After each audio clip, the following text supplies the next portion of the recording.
Grazie molto, dottoressa Nin. Buongiorno signore e signori. È un piacere essere qui oggi e vi ringrazio così tanto per venire e ascoltare che cosa diciamo su questa materia importante. Purtroppo il mio italiano non è molto buono, dunque mi scusate per dare la mia presentazione in inglese. Allora, oggi vorrei parlare. I would like to talk about some recent work my colleagues and I have done, looking at how scientifically valid or not valid it is to test new human drugs on monkeys, how necessary or unnecessary it might be to subject them to one of the most frequent types of research in which they're used, brain research or neuroscience, to give a brief overview of the failure of monkey experiments in some other areas, and to talk a little about why monkey experiments fail and why they really can only ever be a failure. Before I talk a little about my work, I'd like to say a couple of things. Firstly, I appreciate there will be some in the room who disagree with me, either completely or to some degree, and I understand that, I appreciate that. What I would like to say is that my own views are based on science. They are how I see the science and the evidence, and I do firmly believe that if we were to stop experimenting on monkeys in every way, at least every invasive, harmful way tomorrow, not only would the monkeys benefit, but I think human science and medicine would benefit too. So a little bit, first of all, about who we are and who I am. Cruelty Free International is perhaps the leading organization worldwide that works solely to end animal experiments, working to create a world where nobody wants or believes we need to experiment on animals. We are almost 120 years old. We were known by another name until a few years ago. And our team of experts is widely respected, is called on by government, media, and businesses across the world for advice and opinions. We work scientifically, legally, and politically to educate people of the reality of life in laboratories for animals, of the scientific and ethical issues with animal use in science and medicine, and to help realize change and a move toward more humane scientific methods that we believe will benefit animals and humans alike. My own background is in genetics. After my Ph.D, I researched human premature birth for 7 years before following my interest in the human relevance of animal experiments and beginning to work as a scientist for animal protection groups around 13, maybe 14 years ago. And over this time, I've published on many fields of animal research, much of it on non-human primates, including chimpanzees and monkeys. The first thing I'd like to do today is look at the development and testing of new human drugs. The first question that is often put to me is, well, why? Why did you want to look at this? Why did you want to look at monkeys in particular in testing new drugs? Well, firstly, we share the widespread concern among all stakeholders of the degree of failure and drug attrition that has plagued the drug industry for decades. And though figures vary from year to year, typically, what I want you to look at on this graph is where the circle is. The most recent evidence shows that 90%, more than 90% of drugs that look promising, safe and effective in animal tests, including on monkeys, go on to fail in human trials.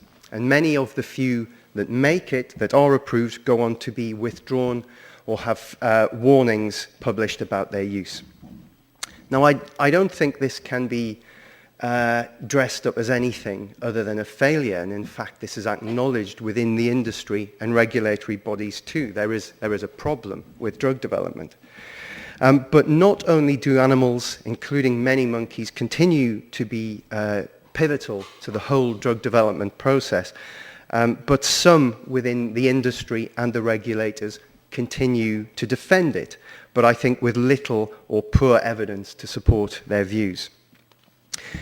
I think it's true to say that testing new drugs on animals to help ensure they're safe and that they work in people is based on only an assumption of the value of doing that rather than evidence. It's done because that's how it's done. That's how it has always been done. And there has been for some time a requirement for such testing by regulators and governments worldwide for testing in a rodent, often a rat or a mouse, and a non-rodent, often a dog or a monkey species. But this, of course, is an acknowledgement in itself of the major flaw in animal testing. It's precisely because one species, tests on one species cannot reliably inform and predict drug response and safety in another species that two different species have been factored into the protocol. And of course, the intention is that testing in a monkey or a dog should pick up something you might miss in a rat or a mouse.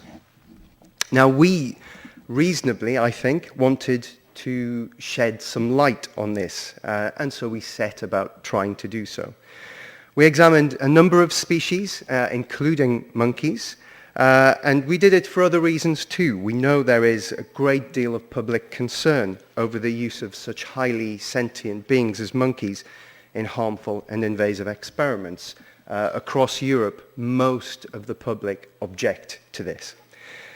Also, it's actually a large number of monkeys that are used in invasive experiments worldwide. It's estimated to be about 70 to 80,000 monkeys used across Europe and in the United States each year, although figures for elsewhere in the world can be hard to obtain. And there's also evidence that monkeys maybe particularly suffer in experiments, and that's, I think, something you may hear about from other speakers today.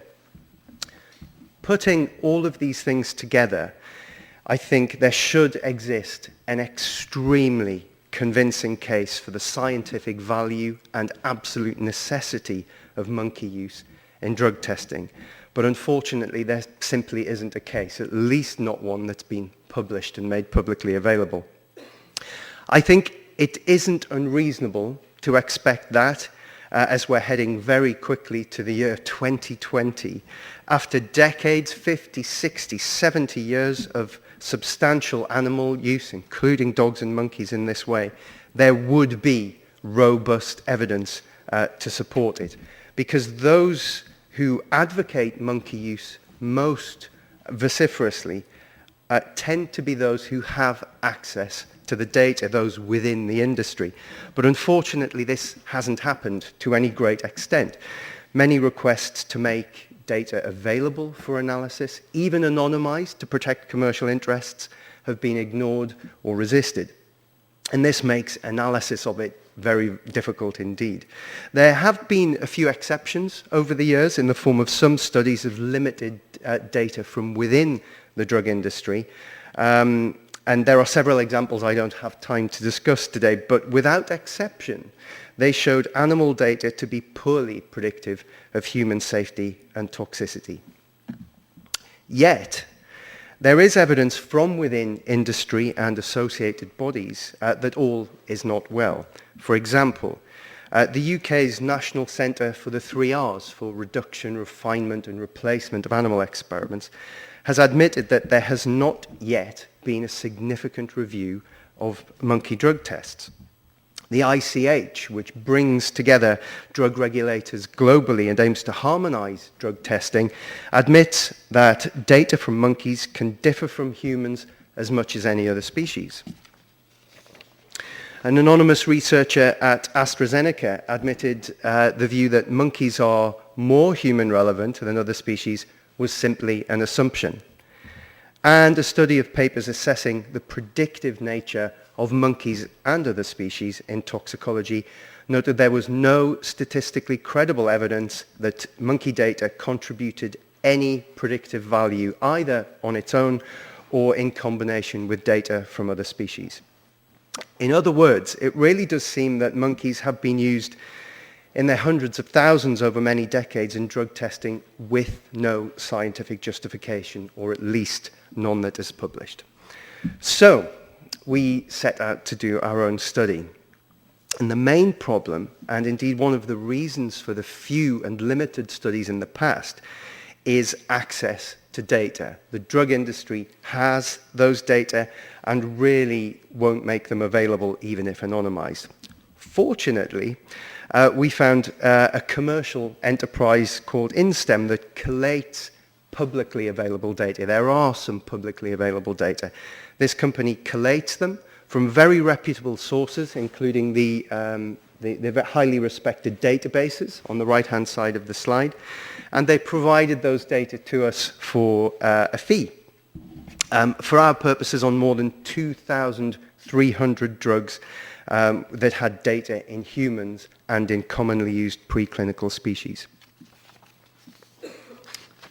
Now, I'm going to try not to be too statistical today, although I have to some degree, but don't worry if you don't understand it all. There is an easy take-home message at the end. Basically, all drug testing results can be put into this square, this 2x2 matrix.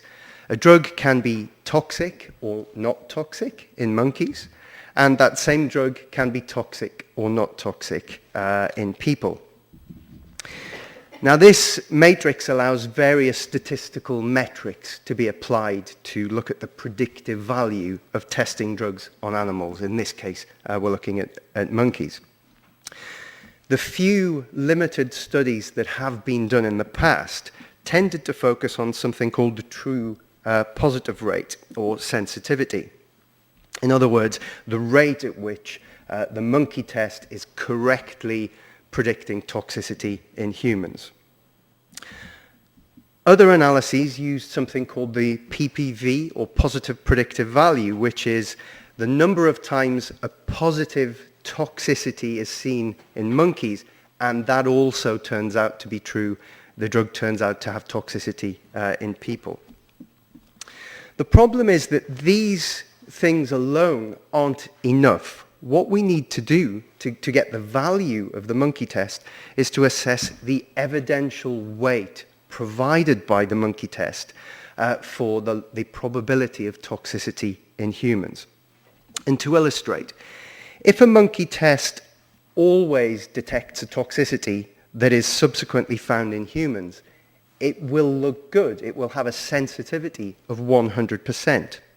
The problem is if the monkey also predicts toxicity when it isn't then seen in humans, then the evidential value of that test is no better than simply saying every drug will be toxic in humans at the outset. In other words, we don't just need sensitivity, we also need to know the true negative rate or the specificity. And positive predictive value on the right, PPV, this is also inappropriate because it's a conditional probability. It's conditional that you already have toxicity in the monkey test, and that's not what we want to know. We want to know, toxicity or not, how much value the monkey test is adding.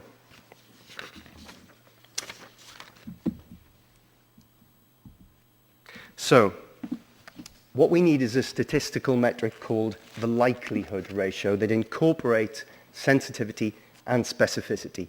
We need something called the positive ratio and the negative ratio. Now, the take-home point here is that we need to know sensitivity and specificity. That's a fact. It's acknowledged. The only way of doing that is to use likelihood ratios. What we're looking for, if the monkey test adds evidential weight to the probability of toxicity or no toxicity in humans, is a value greater than 1. Anything greater than 1 is suggesting some evidential weight from the monkey test. The higher the value, the more evidential weight. So just to summarize, positive and negative likelihood ratios show how much evidential weight a monkey drug test is adding to the probability of human toxicity or the probability of lack of human toxicity. And this is a very important point. So we're looking for values greater than 1. These two values, the positive and negative ratios, are independent. let's say a good animal test at predicting human toxicity won't necessarily also be a good test for predicting lack of human toxicity. And this turned out to be a very key finding in our study. And by the way, all of the information I'm about to present has been published in a series of 3 papers. I'll summarize this and tell you how you can get them at the end if you don't already have them. So what did we find? We found that the positive ratio in monkeys, the median value was 9, which suggests monkey tests are providing some evidential weight when you find toxicity for the probability of that drug also being toxic in humans. Now, this was in contrast to the few limited studies that have been done in the past. But there was a major caveat, in fact 2. Firstly, it's often accepted that you need a likelihood ratio really of 10 or more to show that a test is adding some significant evidential weight. And the median value is 9.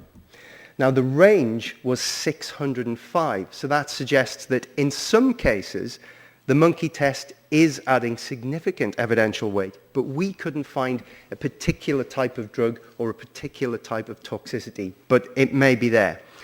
But the really salient finding, and the one that really causes alarm for the scientific validity of using monkey tests, was the negative ratio.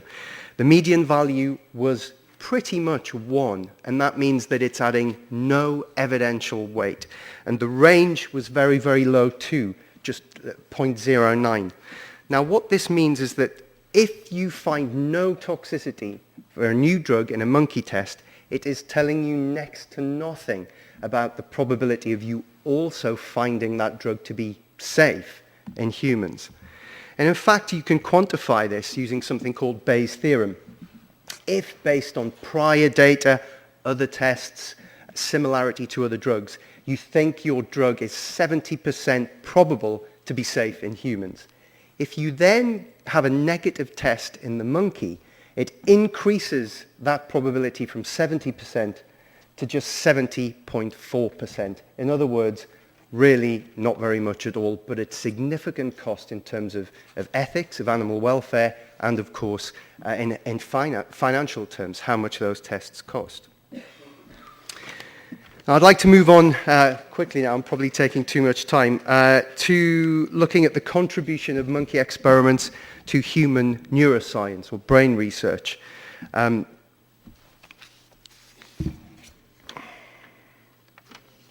There's a very simple reason for why people object to this and why we've looked in some detail at this. And it's that many people do object to this because of the amount of suffering involved. Suffering and pain from neuroscience procedures in monkeys can be significant and substantial. These often include procedures such as craniotomy or removal of the skull to access the brain, stereotaxy, complete head immobilization, so you can implant electrodes,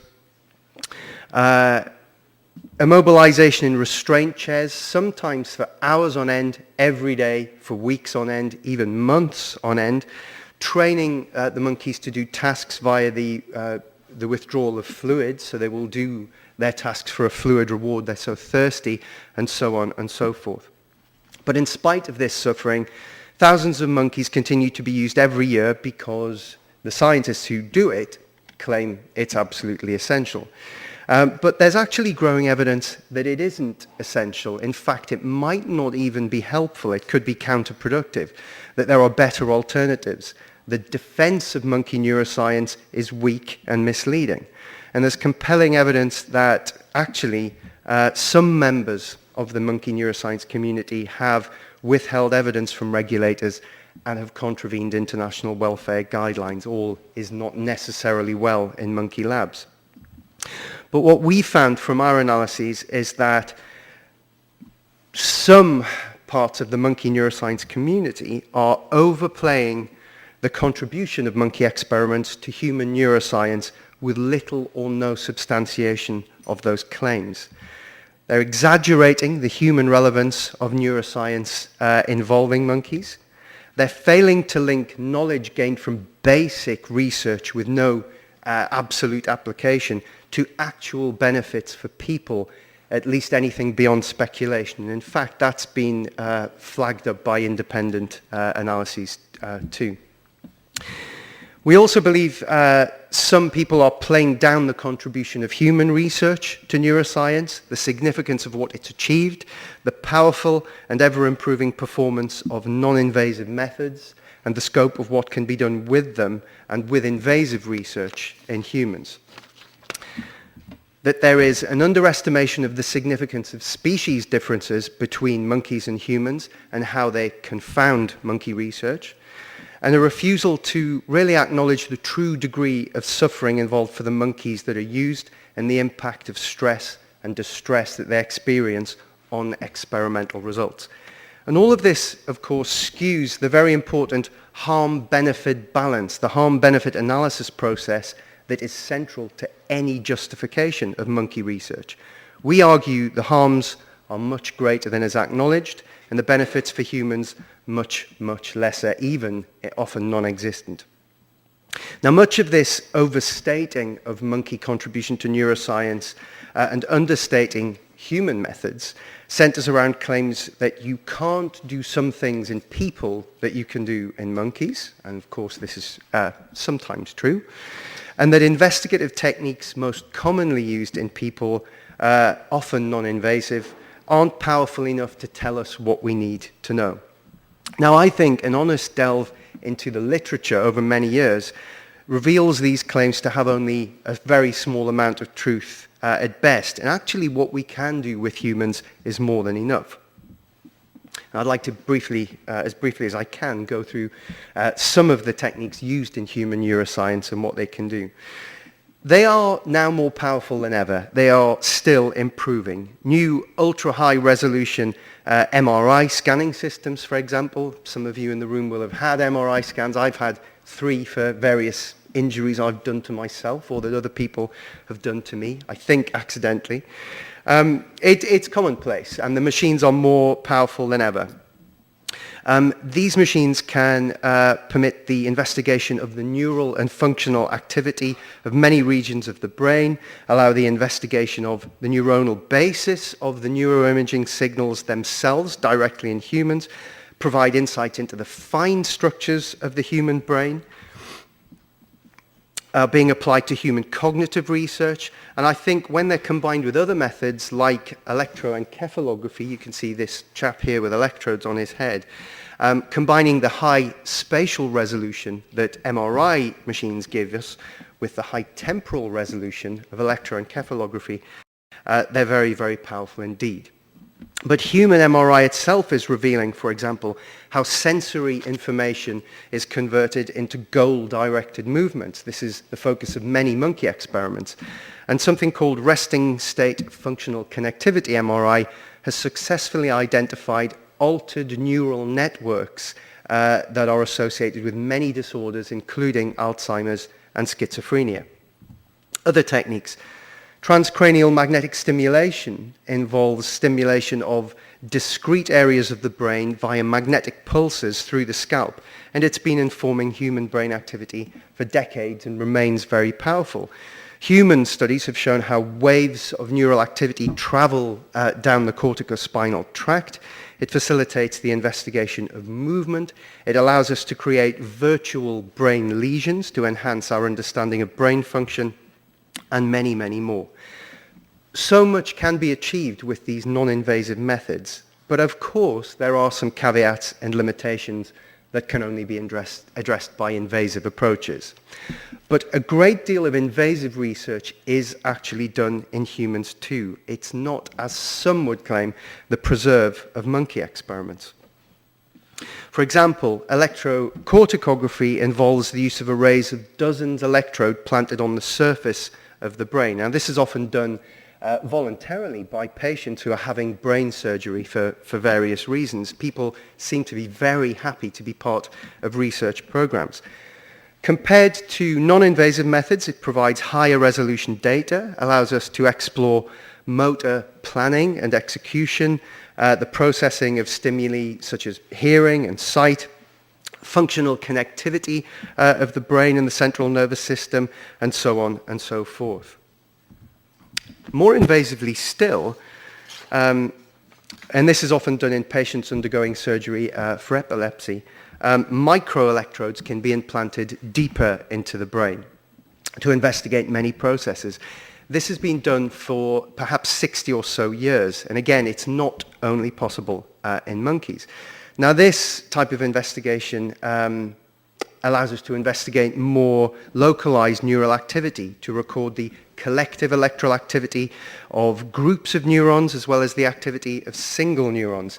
And thousands of such studies have been conducted in humans over the years. And applications are many and varied, but include many projects undertaken in monkeys: spatial navigation, research into memory and sensory processing, consciousness, volition and free will, the recognition of faces, neural oscillations, and many, many more.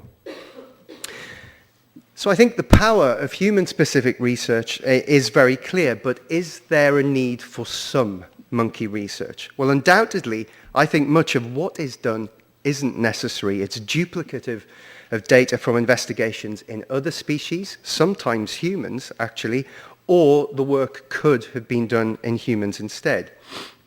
Now, there may be some procedures that can only be conducted in non-humans, maybe because they're highly invasive, there's a risk of neural damage, and so on.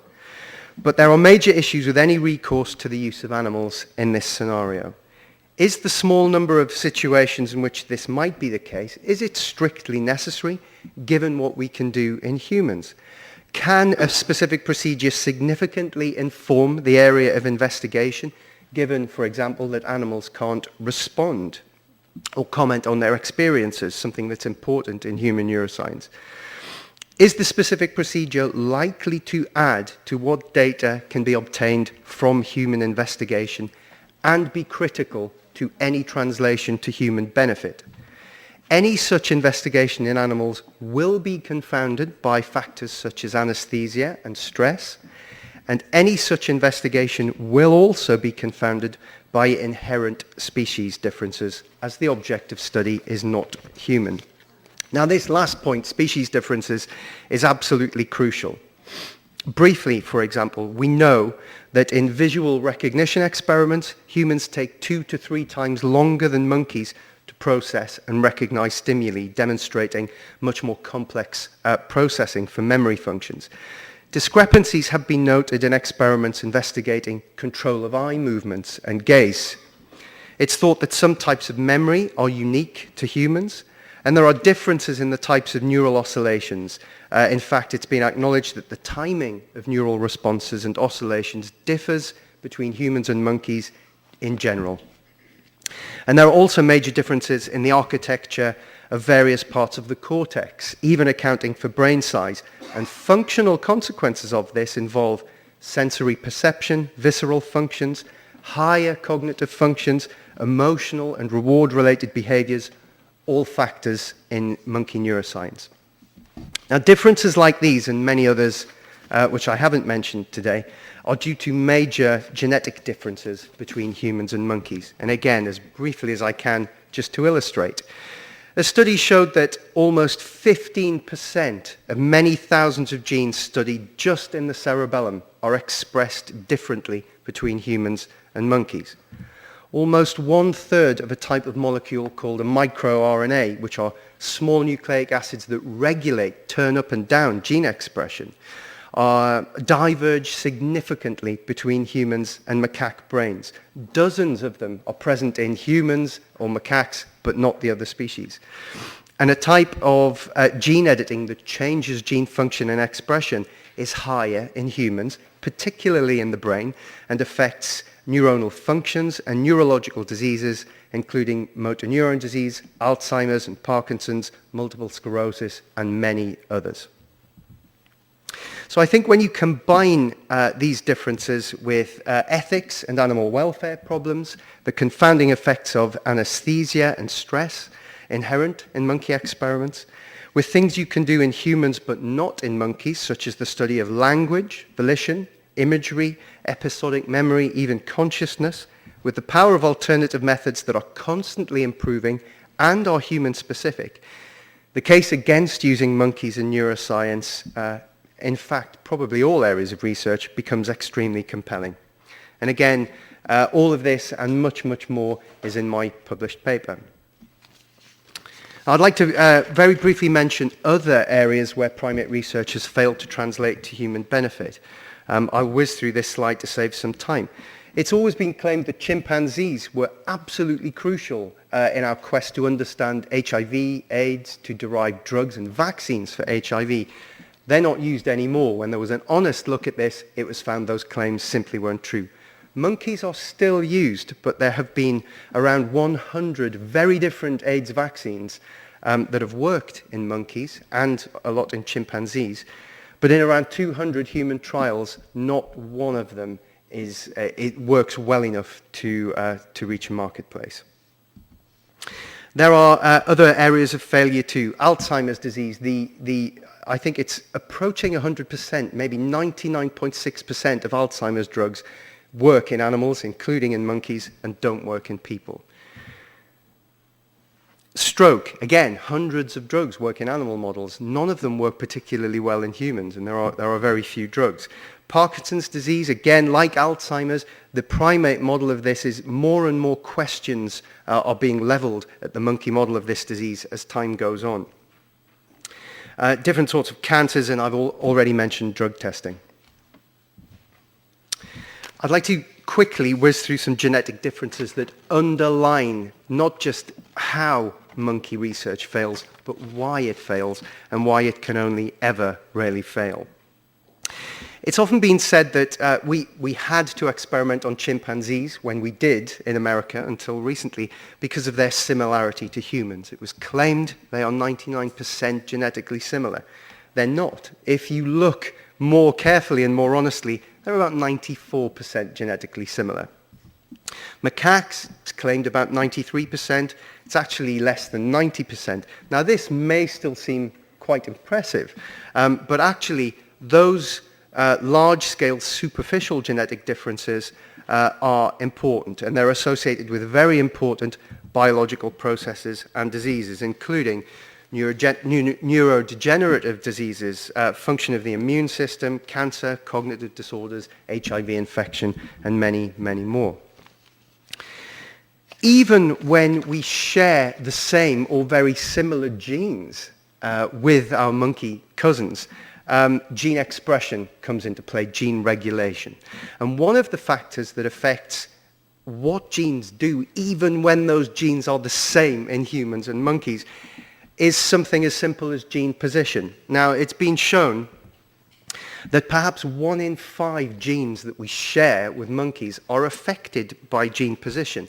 The very neighborhood of where that gene is will affect how it works and what it does. And gene position itself has been associated with things like hemophilias, muscular dystrophies, mental retardation, diabetes, susceptibility to multiple sclerosis, and many, many more. These effects, even when we have the same genes, are important. Gene complement is important to the genes we have and the genes we don't have. Since the evolutionary split that resulted in chimpanzees and humans, studies have shown that humans and chimpanzees have gained and lost sometimes hundreds of genes. In macaques, it was suggested that half of all gene transcripts, now these are intermediates in gene expression that help the gene do its job, if you like, half of all gene transcripts could not be matched to humans.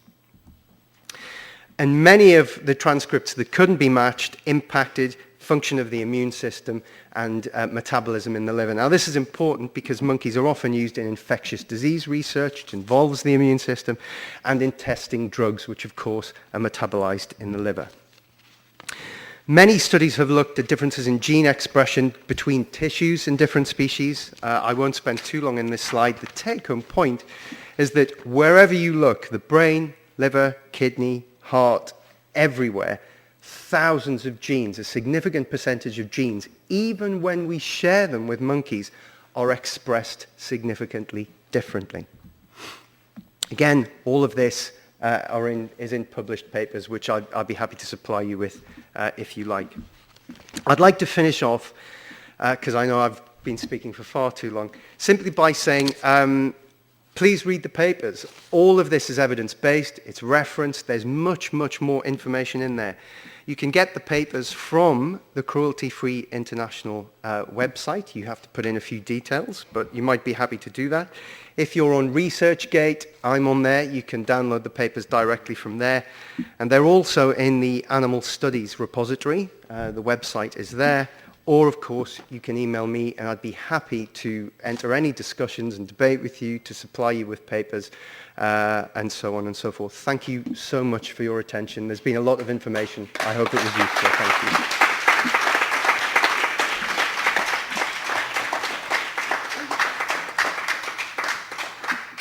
Are we doing questions at the end? Are we having questions or later? Okay.